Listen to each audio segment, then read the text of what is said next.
Isa ka ba sa naghahanap ng paraan para ikaw ay makapasa sa OWA? OWA exam or conversation. Ayan mga pangyaw, dahil for today's video ay para sa iyo at matuto ka ng salitang Cantonese. Just keep on watching.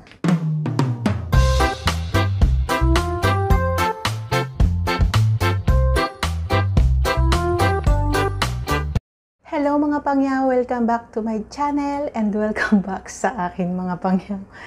Ayan, welcome back sa akin dahil ang tagal kong nawala. Basta ang importante, mahalaga mga pangyaw at nagbabalik tayo ulit dito sa ating channel. Ayan mga pangyaw. So mga hindi pa po nakakilala sa akin, ako po si Annalisa Lasso. Isa po akong OFW dito sa Hong Kong for 9 years. 9 years na po mga pangyaw na nagtsatsaga dito sa Hong Kong. So, ayan mga pangyaw. For today's video mga pangyaw ay ituturo ko sa inyo kung paano makapasa sa OWA exam or conversation. Ayan. Pag kayo pumunta ng OWA at nag-aral na kayo, ay magagamit nyo itong ituturo ko sa inyo kung paano makapasa. Ayan. So, mamaya mga pangyaw ay itatalakay natin, iisa-isahin natin o kaya natin yan. Mamaya mga pangyaw, so ipapakita ko sa inyo at babasahin ko sa inyo kung yung magiging posibleng conversation ninyo pag kayo ay nag-aral sa OWA, mga pangyaw. Ayan mga pangyaw, nagbabalik ang ating video, kaya hindi ko na i-edit ng maayos, basta ang importante nga ay mahalaga at matuto kayo, maintindihan ninyo itong video na to, at maintindihan nyo ng klaro, mapag-aralan nyo, lahat yan po ang importante mga pangyaw. Pakinggan nyo ng maayos. So, kaya ito na lang mga pangyaw, clear na clear ang boses ko. Mapasaya kayo, matuto kayo, ayan mga pangyaw. At gusto ko kayong makapasa sa OWA exam, OWA conversation o ano pa man yan. So, yan po ang importante sa akin mga pangyaw.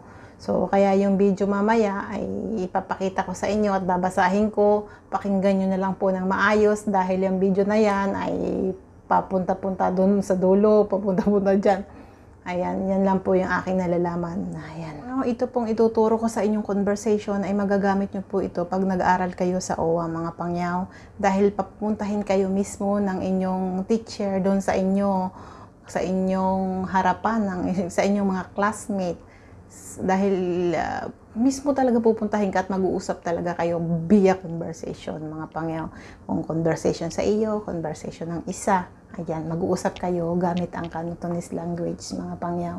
So doon po ibabase din nila yung inyong kakayanan na sa conversation. Sana makapasa kayo mga pangyaw. So bago ang lahat mga pangyaw, please don't forget to subscribe, like, share na lang din mga pangyaw, comment, and hit the notification bell para updated ka kapag may bago akong upload na video. Disclaimer lang po mga pangyaw. Ayan mga pangyaw, hindi po tayo bihasa sa salitang Cantonese.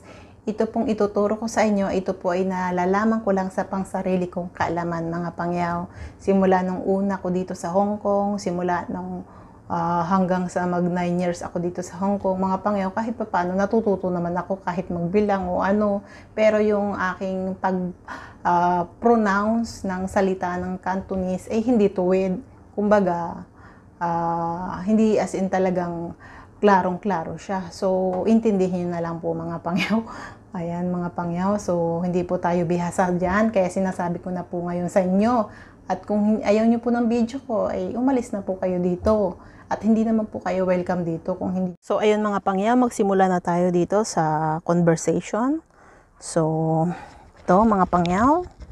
So, papupuntahin kayo sa una kung sino ang magiging iyong kaparehas. Kaya mong dalawa yun. So, kung isa iyo ay ito ang ibibigay ang number 1 or number 2 is depende yan sa inyo. So, ituturo ko sa inyo ngayon kung ano yung magiging conversation. Ito na nga mga pangyaw. So, ito ay word 2. So, yung word 2 is hobi na. Hobi na. Yan ang sinasabi ni Lola. Hobi na. Sasabihin naman ng isang kaparehas mo is I want to go. So, ngoyeyo, ngoyeyo. Ayan mga pangyaw. Kung saan ka pupunta. So, kung go to market or go to supermarket, go to grocery or go to drugstore or go to department store or depende kung anong sasabihin mo. Kunwari ito, kung go to market is ho gaise, or go to supermarket ho sekshap seijong, or go to grocery store is ho seido, go to drugstore ho yok team, ayun mga pangyaw.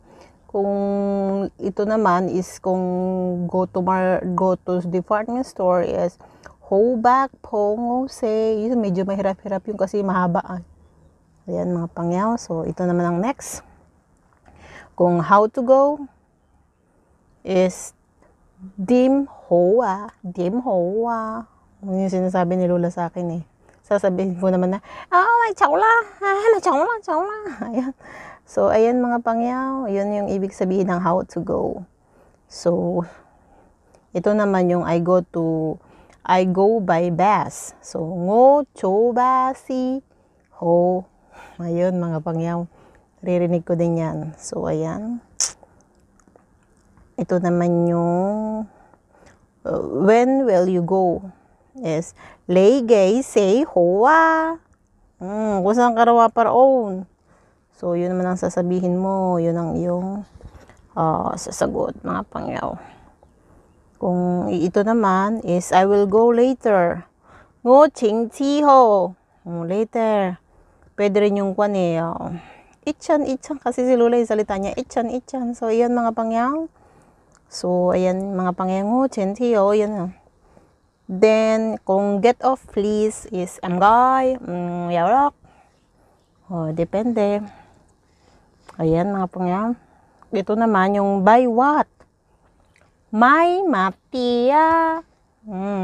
Kung anong bibilhin. So, ayan. Tapos na tayo dyan. So, dito naman tayo sa number 9. Ayan mga pangyaw. How much? Kichina. Ayan. So, ito, yung please change. Amgo, Johnson. Yun. Ito naman, Miss, what do you want to buy? Cheche, Leo Matye. Ayan. Cheche kasi yung parang ate yun. Bas pwede rin yung yun, yung sinasabi nila. Cheche. Ayan, mga pangyaw. So, dito na tayo sa number 13. So, kung ito yung assign sa'yo na sasabihin mo, yung I want to buy some apple and orange. 정말 빙고, 정말 sang. So, depende sa inyo. Kung ito yung partner mo sa number 14, so pwede rin ito. How much is the apple? So, 빙고, keichin, yat ko. Kung magkano ang isa. Ayun, yat ko yung kasi isang peraso yun. Mga pangyaw ko, ito, number 15 is $2 a piece. Is lyong mat yat ko. Kordapi, nandiyan ka na naman. Ba siya? Nakasabasa ko ito ay. Ayan naman si Pangyaw. Ayan naman yan. Sorry mga pangyaw. So, ayan na tayo. Basta tandaan nyo mga pangyaw, yung ibig sabihin ng pingko is apple yon. Ayan mga pangyaw. So, na ba tayo? Dito na tayo sa number 16. So, ito, number 16. So, I want to buy half a dozen. May puna. Mabili ng isa. Kalahati, half kasi pun kasi yan. So, dito na tayo sa number 17. How much is the orange? Chang chesen yat ko. Ayan. So, tapos na tayo dito. So, dito naman tayo sa number 18. So, ayan mga pangyaw. So, depende yan mga pangyaw kung anong ibibigay sa iyo dito na conversation. Kung halimbawa ay number 18 sa iyo or number 19. So, dalawa kayong pupunta sa unahan para kung 18 yung sasabihin mo, yung isa masagot ng 19, yung isa masagot ng 20. So, depende yan sa inyo kung anong ibibigay sa inyo na conversation na para sa inyo mga pangyaw. So, dito na tayo sa number 18. $2.50 for fees. 量 kupon yat ko. So, dito tayo sa number 19 is, I want to buy a dozen. How much it is all together? Ngô mặt yay da yat ko kay chusin. Ayan, mga pangyaw. So, dito na tayo sa number 20. Altogether it's 42. Would you like anything else? Ayan. Yat ko say sap say man lay kong yi di matya. Ayan, mga pangyam. So, dito na tayo sa number 21. No more for the moment now. Chamsi, mola. Ayan, sinasabi ni Lola, mola. Mowa daw yan, mola. Yung wala na. No more, wala na. Ayan. So, dito tayo sa number 22. Thank you very much. Chodesai. Ayan, mga pangyaw.